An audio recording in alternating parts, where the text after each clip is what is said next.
Alright, what's going on, guys? We're going to try a new approach to the way we did the tier list. So this time, I already set up the tier list. And let's go from bottom to top. It's going to be a little bit faster explanations this time. So there used to be an era where, keep in mind, this tier list does not have Unona, because this tier list, I believe, doesn't even have Mel or some stuff like that. But anyways, is the more relevant recent AD carry, anyways, and I believe she's in the must play. I feel like she's still really good, and in specific team comms, honestly, it looks fantastic, especially when some of the more like engagey junglers are kind of just taken away, and we get later on into the draft where it's like more enchanters and the bot lane supports. So here we're gonna go with the McDonald's tier. I put Kalista in the McDonald's tier. The reason is there used to be an era where this champion was Giga Broken. Like, this is the only thing like at S plus plus plus plus plus here.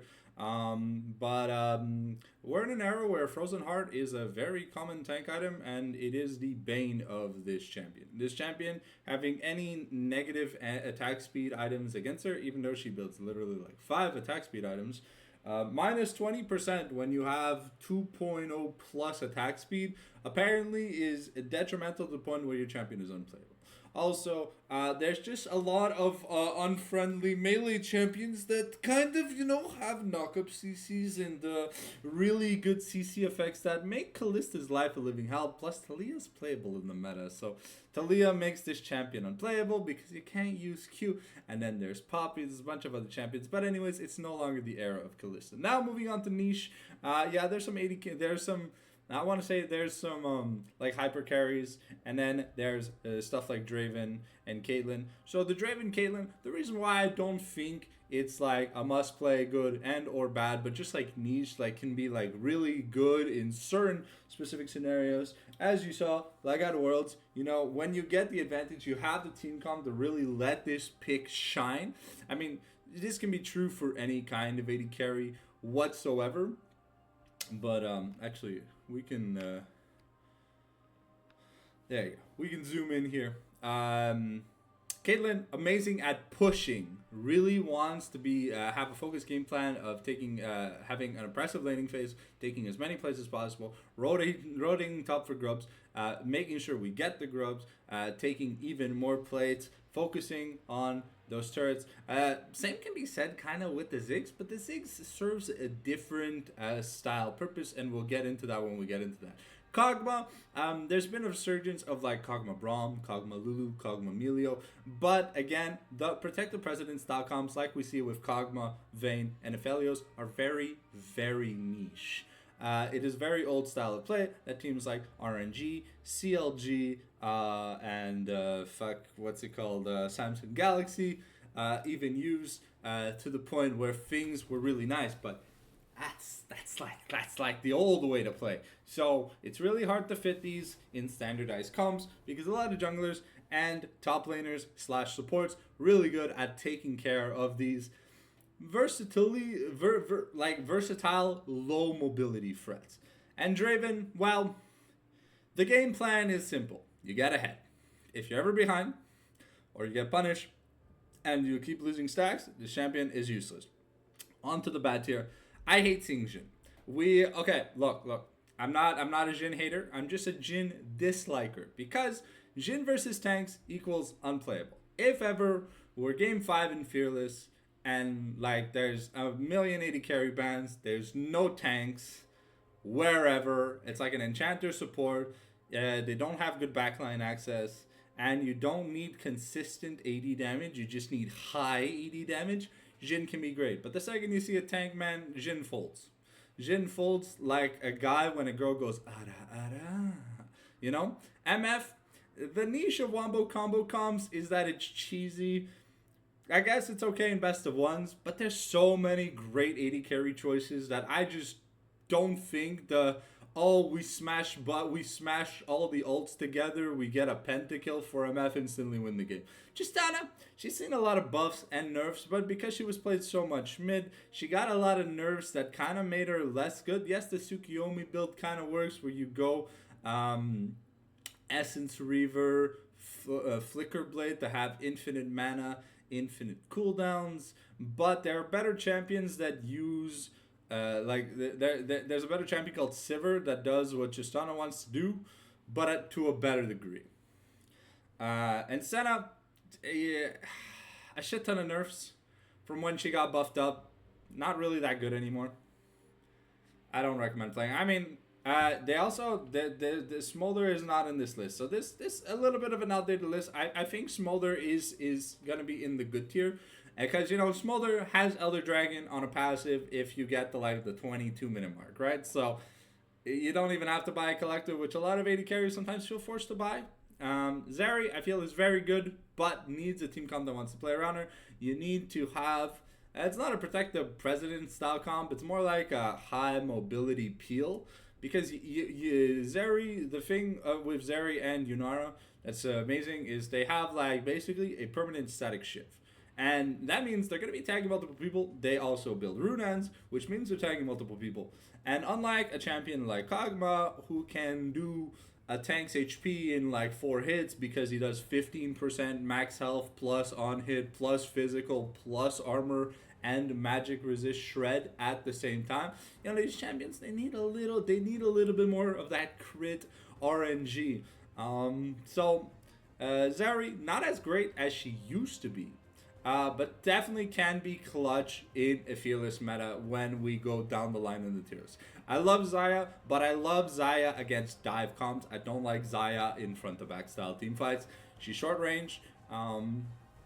Works best with Rakan, but when Rakan's taken out, she loses favor. And when dive champions aren't really prioritized, it's not a really good pickup. Now Lucian, great champion, but problem is he doesn't work with a lot of supports. He works great with Braum, Nami, Melio. Yeah, that's about it. That's like the 3 champions he likes. Other than that, he still has good damage output, can go the Tsukuyomi build, really be aggressive, lane pusher, and amazing into low mobility AD carries where he can punish with an advantage. But it's definitely an uphill style battle. Now let's get into the must plays from the bottom of the must play to the top. You got Varus. Has a versatile build, can either go on hit when he will be allowed in the game to do a lot of auto attacks, or lethality if you're running more of like a poke style build. Scales pretty well, has access to a special item known as Edge of Night, which is technically a pretty good damage item for his kind of AD carry. And one of the only AD carries in the game that is legally allowed to build this item without looking like a troll. Next, you got Jinx, your typical pentakill queen. She needs setup and she needs time.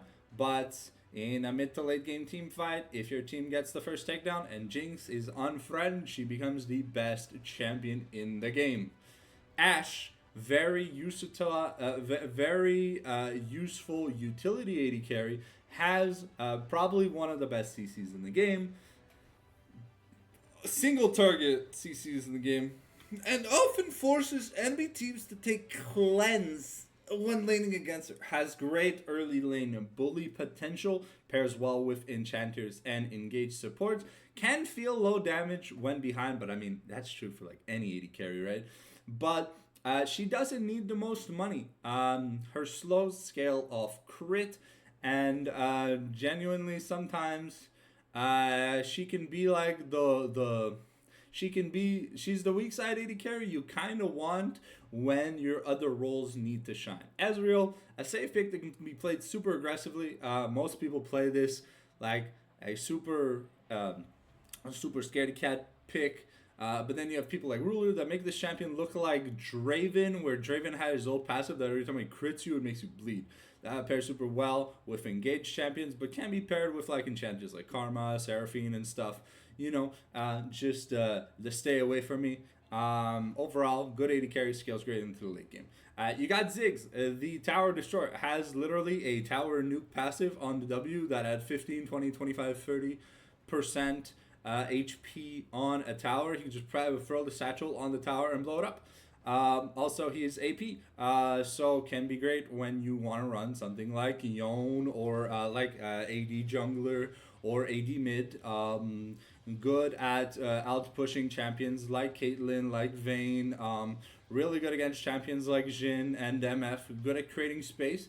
A little low mobility, but the satchel has decent utility, and the minefield is not something to disrespect. Great against champions like Azir and other stuff as well. Hates champions like J4 though. You got Sivir, Spell Shield AD carry, HJ4, but one of the better crit carries in the game goes to Tsukuyomi build, so essentially she gets infinite resources and infinite cooldowns, and essentially what I mean by that is when you attack with Flicker Blade, your cooldowns all reduced by X amount of time, and when you attack with the Essence Reaver, you get mana back. So you're essentially pay less mana for your spells than you are gaining back, so it's the Tsukuyomi of infinite resources. And she's a crit carry. Her W can crit, and then when it bounces between two champions in the mid to late game, if they do not have any armor, they will get chunked for like 50 to 100% of their HP. Honestly, really good. The reason why Corki is higher is Corki is the only AD carry in the game to have a passive that says you do true damage. So essentially what true damage does is it just genuinely ignores damage reduction skills, armor, magic resists, or passives that say reduced damage. So you will do the damage intended. If it says you do 20 true damage per auto attack, like if you do 100 damage and 20 of that is true damage, the 80 physical damage will be will stat check the armor and the damage reduction and shit before factoring the actual damage, but the 20 true damage will actually be true damage. As currently built with Triforce Manamune into like 3-4 crit items. But honestly, good champion for wave clear, great poke, and good has shred on his E, so definitely helps AD junglers and bruiser top laners in fights. Other reason why I put Kai'Sa at definitely one of the best, most played, must play AD carries is she's a dive bomber, assassin style AD carry.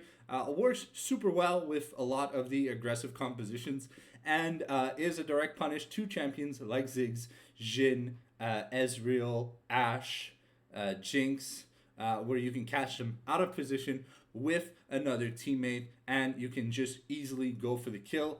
Scales with a crit build, an on-hit build, a mixed AD, AP build, and truly the most versatile, fantastic late game, and just honestly probably the best looking AD carry there is. So that's my in-depth AD carry tier list for competitive currently. Let me know in the comment section below if you disagree or if you have other options. Remember, Smolder and Nunar were not in this tier list because the tier list just did not have them. So, thank you guys for watching, and we'll see you guys next time.